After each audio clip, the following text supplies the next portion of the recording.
Hey guys, welcome to the show. This is our review series of The Venture Brothers Season 1. This is episode 6, Ghosts of the Sargasso. Alright, so the prologue for this episode starts with Dr. Jonas Venture, Dr. Venture's dad, conducting an experiment with the flying saucer, which is piloted by Major Tom. So I thought that was just kind of funny because the creators of the show obviously love David Bowie. Yes. I was a little surprised to see Dr. Jonas Venture's crew in this so early on. So, as we will come to know, Dr. Venture has his own little crew of supporting characters, but his father also had his own crew. I guess Major Tom was one of them before his untimely demise. Yeah. And then there was somebody called Action Man, and there's a guy who was his name Kato, Oh, yes. or was it KO? Maybe. I don't know, but he looks like the guy. He looks like Oddjob from Bond. Finger. Yeah. And then there's the Sean Connery character, which we both remember but don't remember his name, who's basically, isn't he a sniper? I can't remember, but he doesn't. Does he have any lines in that prologue? No. No. Yeah. I want to say he's a sniper, and he looks kind of like Connery, and he has the Scottish. He sounds like Connery, right? Mm-hmm. And he's kind of. I remember later on he's kind of a psychopath, or because he's an assassin. And in the prologue, it's just like it's the 60s, and it's very much a Johnny Quest episode. Mm-hmm. But Dr. Venture is Johnny Quest, and his father is, Dr. Quest. Right. There's something wrong. Can you hear me, Major Tom? Can you hear me? Major Tom! And then we skipped forward to present day, and Dr. Venture and the boys and Brock are there trying to find the spacecraft that crashed back in the 60s. Yeah, and I mean they actually do call it a flying saucer, right? Yes. And so Dr. Venture, he's constructed this underwater diving suit, which I guess has, well, there's the suit, and then there's his invention, which was the Metasonic locator. Yes. So another brilliant device or invention that he's created, right? But it goes wrong, just like in the previous episode. Yeah, except this one, whereas the last episode he built that machine that was like the holodeck. It actually worked. This locator, it doesn't work. Doesn't help him find the spaceship. Wait, I disagree. What? He just accidentally runs into it.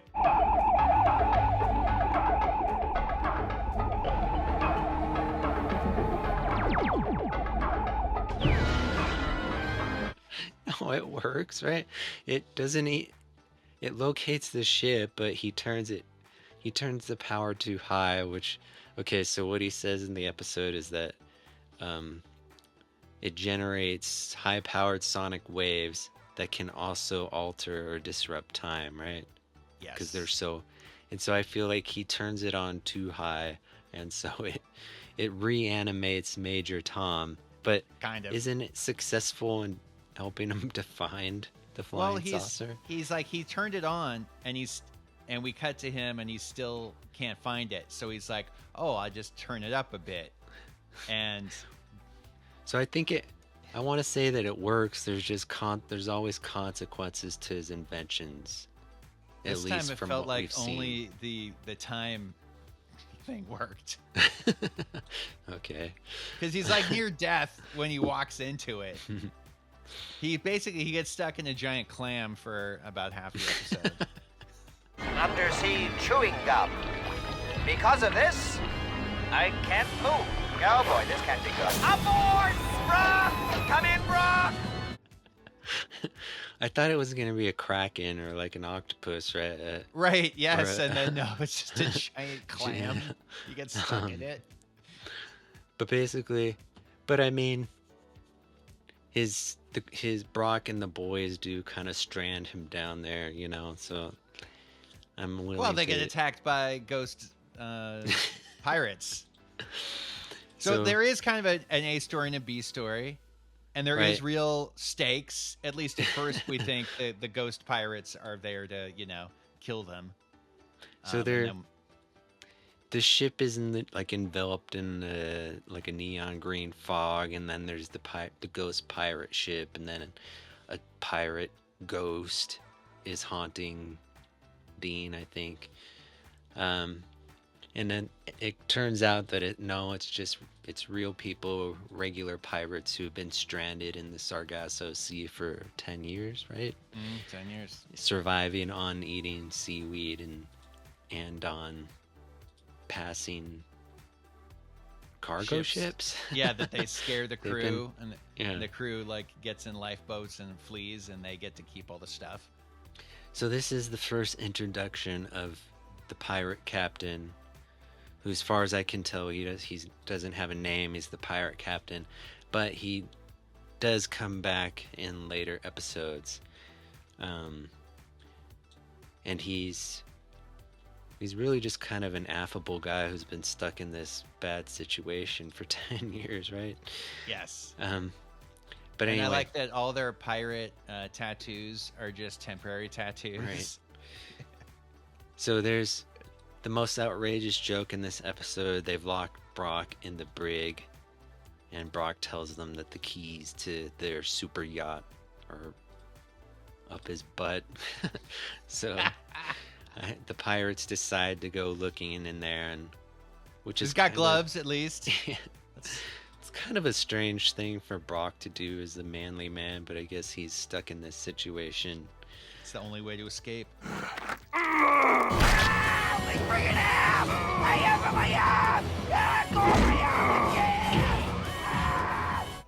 And he actually uses his buttocks. He uses his muscles to clamp down on the guy's hand and then swing him around like a rag doll and beat up the other pirates. Does he kill both of those guys? I think so. I think, and then he sets the boat on fire, so they're dead. Even if they were just knocked out. He burns the whole ship down for whatever reason, just cause. But in the meantime, Major Tom, the test pilot who's been killed in the prologue, he's reanimated as this wailing ghost. That came from the bow. Told you. A real ghost! Banshee ghost. He reminded me of the Atomic Skull. Do you know that character? I think No. he's from DC universe. Okay. And he's like, Is he part skeleton? he's got a skull head, but he's like flaming green all over, of like Okay. Then that's must. irritated flaming green. Okay. Yeah. That's what I thought they were going for. That's with probably him. what they're going for, exactly, yeah. I didn't recognize it. And so Major Tom's just wailing, and no one really knows what to do with with him. And Yeah, he doesn't really attack anyone, right? He just gets in their face wailing, right? And screams, yeah. Yeah, like a banshee. And so they use Major Tom's old locator watch, or the one that his widow was left with. Hank calls her up. Hank calls Orpheus first, right? Oh yeah, that's right. I forgot. Orpheus makes a cameo to help, but what does he do? He doesn't really help. I guess he's the one who suggests that To call his Hank wife. call the widow. Yeah. So Hank calls the widow on the Dick Tracy watch, and she basically says, kind of callously, I think, It's time to go. It's been 30 years. He's been dead for 30 years. And she's remarried to Action Man. Yeah. And Major Tom doesn't like that. That was sure good times we had back then, but that was almost 30 years ago. You're dead. JD's remarried. To me, actually. And then Brock comes and decapitates him and throws him back into the water. So it was kind of a sad ending for Major Tom. And the head is still alive. It's still screaming. It goes all the way down to where Dr. Venture is stuck in his diving bell and is still screaming. Yeah, so does that mean they leave him just Yes, screaming for he's just eternity? alive forever. Yeah. In pain. Underwater, in pain. Yep. Oh, I did like one part.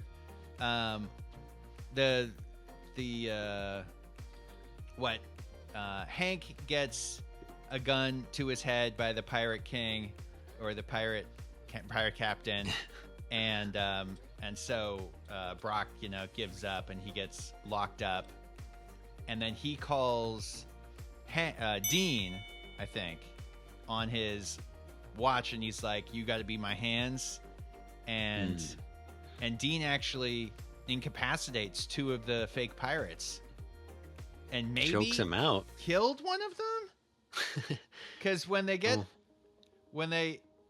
untied, one of them is alive and the other one's just slumped like this. So maybe Brock talked him through killing one of them. I don't know. It kind of... Or maybe they both are just still unconscious. I don't know.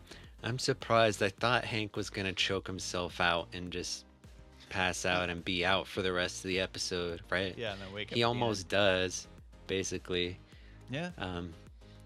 But I guess in this episode, she's kind of skillful, or competence. Hank is a little more competent than usual.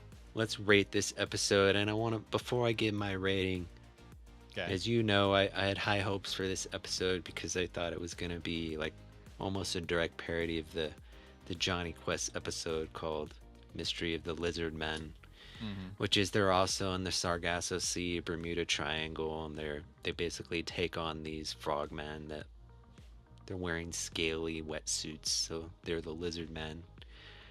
So I felt a little let down by this episode.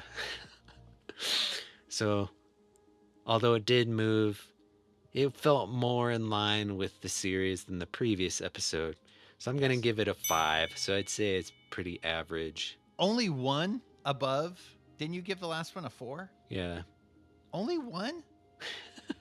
I mean, there were stakes. There was an A and B story. And it was clearly a Johnny Quest takeoff episode. So I'll give this one a 7. Okay. Yeah. Well, I think, based on your last two, or the two back now, you gave 2 9s in a row. So I think you're the more generous rater. Okay. Yeah, that's true. The two of us. All right, that was episode 6, Ghosts of the Sargasso. We'll see you next time. Thanks for watching.